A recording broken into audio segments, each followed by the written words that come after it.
Welcome back to tonight's sad reality, where the only sad reality is probably going to be this recording quality. But I would say that, however, this game seems like it really has no graphics. And there is really no gameplay tonight, because really what I have is a story. I'm going to rush through this a little bit, because it feels like it'd be a little bit satirical to the video title. We'll go all the way to 6. What am I going to talk about today? Work. I work a lot. Retail. Gotta love it, right? I can't live without it.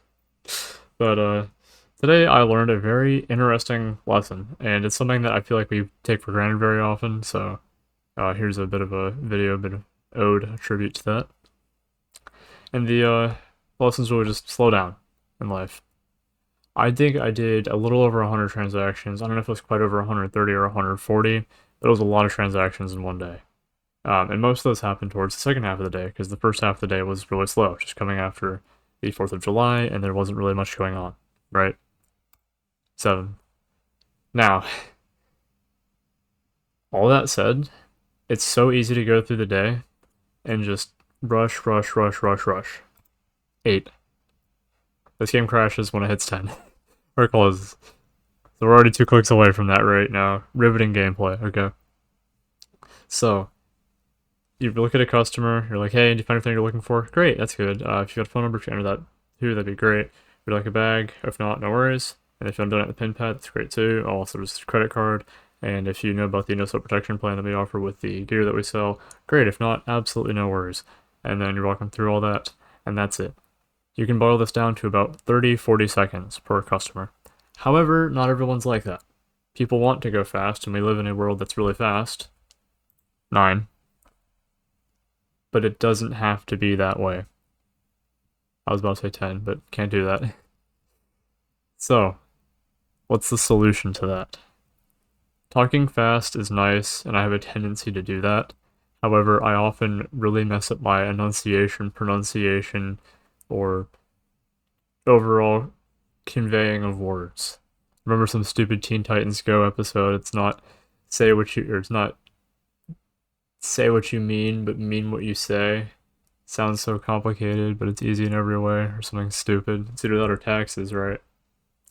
But I had a staring contest with this one guy in the store today, and that was because he was trying to return something that he used during the 4th of July. I was like, we can't return used stuff. It was pretty obvious that it was used stuff. And he wanted to give me every reason in the book, and I just kind of sat there and I just like looked back at him like, okay. He was like, do you want to go get a manager to fix this? And I was like, I can do that. They'll say the same thing I said. I just kept looking back at him. And eventually I'm like, okay, fine, I'll go grab a manager, so they'll tell you to be on your way. And I do that, and manager says exactly what I thought they were going to say. Which, kudos to them for, like, being smart and not folding to it. A lot of customers nowadays will bully you into giving you what they want, but don't do that. We shouldn't reward bad behavior. Now, the next guy that came after said something really interesting. I was kind of worked up from this. It's a thing called coping that we do as manly men, right? And it's just being pissed off with people. I'm like, there's so many degenerates in the world that want to take advantage of corporate this, that. And I totally understand it because corporate stuff were evil. You know, businesses were evil. The 20-year-old cashier is evil. When you're a 40-year-old, I can't say what he looked like, man, and trying to make the most of this system. But you know what? I don't hate you. I can. It's the easy way out too, but no. However, that said, this stuff kind of lingers on your mind. What's the way out of that? Just slow down. The next guy was a great guy. Really interesting. I was kind of going fast again because that's just the way I go. That's how my life's been. That's how it's always been. And he didn't speak very good English. So, get up to him in line. And I'm speaking very fast. I'm like, hey, did you find everything you're looking for? Great, would you like a bag? If not, no worries. This is all for today. And if you got a phone number, you can put that in as well. And he's like, brother, slow down. And I feel like most people would kind of take offense to that. But to me, I was like, you know what? You're right. And I feel like most days I sit here, I live, I learn. I don't really learn, I just live. And you just keep doing the same things you know to do. It feels like, too, sometimes the world wants you to slow down. But I think there's 2 different types of slowing down. I think there's the type of slowing down that's kind of like decline. And there's a kind of slowing down that's like breathe take a second, look around you, get the fog out of your eyes, and see. One thing to have eyes, it's another to see. And it's so hard to see sometimes when stuff happens in life or small things, bumps. But just remember, slow down sometimes. And it's crazy. There's some days too where I go through the entire day, 100 plus transactions, in fact, the most transactions in the entire store, and then you don't remember a single face. All the returns that this store takes, we get so many things back, and I'm like, oh hey, I see I helped you last time, and I don't offer them the same things I said last time because I'm like, oh, I know I helped you last time. I have a checklist of things I kind of run through in my head, so I don't do that. But also, I don't remember their face either, and I feel like that's kind of sad, especially for some of the regulars. You should kind of remember it. Although truthfully, I feel like most customers wouldn't remember your face either, because again, people don't really ever meet eye contact. It sucks too, because in a world going so fast, we forget the small things like, if I have really nice blue eyes, you would never know because you've never seen them.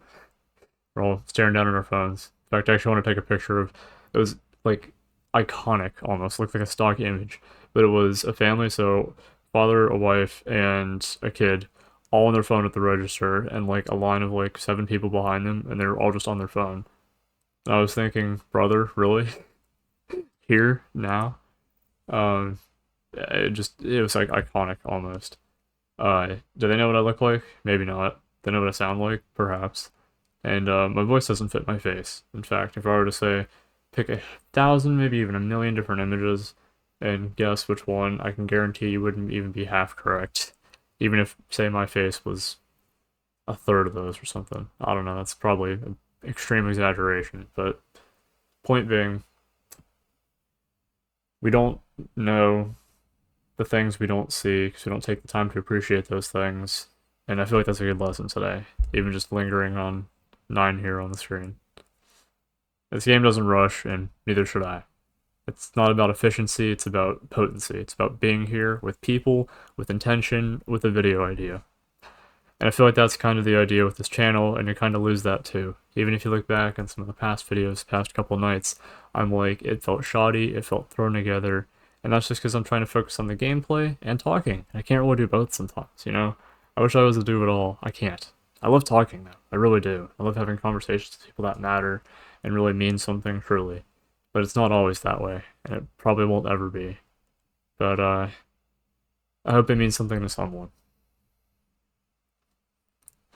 I will say just a few last points I wanted to make here. Sometimes the faster we move, the less we see people.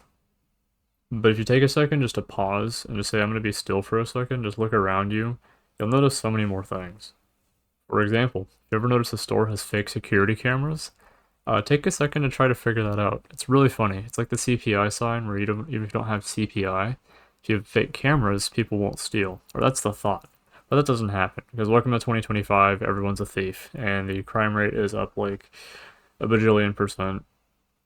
Something politics. I don't think politics has anything to do with it. It's just society. It's not about the money Batman. It's about the message. I don't know. There's a lot of value to slowing down though, because you just see so many things you wouldn't normally see. People that wear watches, people that fidget, people that leave things in places they shouldn't be left, or just even smaller behaviorisms. Sometimes even just the way people speak, the language they use, the vocabulary, the intention, the way they move their eyes even. There's all these small details that get overlooked because we're focused on just getting through the day when the day has to get through us? That's what it really means to slow down. Even a smile lasts longer when you're not rushing past it. And it's really easy to forget that some days, especially when it's just like, get from this person to the next, all we remember are the numbers. And sure, I think that's true on paper, looking back on that. But there's something more important than the ending, as Toby Fox once said. And slowness isn't necessarily laziness, but don't get me wrong, I do have plenty of lazy coworkers. We're taught to associate slowing down with being lazy or unproductive. Like I said earlier, I don't want to slow down most times in life because it feels like the world wants to slow down, and you can't. If you do, kind of like giving up and dying, letting those dreams just crumble before you. And the truth with the truth with discipline is that you have a standard, and that standard dies a little bit every time you break it, and it'll never be what it once was. It was really interesting. There was a metaphor, and if you ever watched The Flash, like the TV show, that was a coffee cup, and he vibrates in his hands and shatters it and puts one piece back, and he says, "You can put the pieces back, but it'll still be broken." And you can see that break, the crack there. It's kind of what discipline feels like nowadays, and that can be said with your time, or even just how you go through life. So it's kind of a reminder to slow down and not break things more than they need to be broken. There's a cost to being super fast as well. There's burnout, there's running on autopilot, even low sleep, which I'm totally guilty of. In fact, I'm actually probably gonna get 5 or 6 hours of sleep tonight as well. And don't do that. That's a bad idea. You kind of feel the fog in your eyes. And sure, it makes the day go faster, but it doesn't make the day any more meaningful. If you only have so many days on the earth, and sure, those days can't all be amazing, but if you're on the earth to serve people in retail, I suppose, as a 21-year-old who dropped out of college, do the absolute best you can. To me, I think there's no more noble goal than simply doing what you can with what you have where you are. I can't remember who said it. I think it was a president, I don't know if it was Roosevelt or whomever, but I think that's really, really, really important. Just to slow down and figure that out. All that said, there's always time to do the job, but there's rarely time to do it meaningfully, unless you make room for it. That's what I've always said to people is you won't find time to make that's English. You won't make time for something unless it's important. So if you put everything before yourself, you'll have time for everything. He who values his life will surely lose it, whereas he who cares not for it will find life eternal. I think that's not Sun Tzu, the Bible, or something, but for consideration, that's how I live my life. And sure, there's always something going on, and people are either jealous of it or say, "Whoa, I like having my spare time." But to me, this is the absolute best we can do. Slowing down isn't necessarily about working less. Sometimes it's about living just a little bit more. And speed impresses, stillness connects, so choose wisely. Let me know if you'd like anything else in the next few videos. I'm sometimes running out of ideas, games and stuff, but at the end of the day, satire, stories, and making life sad, but then also trying to find some beauty in that, or making something from that. So all of that said, I hope you have a fantastic rest of your night. I shall be around in maybe about 24 hours, we'll see. And that's been tonight's Sad Reality, so have a good one. Click.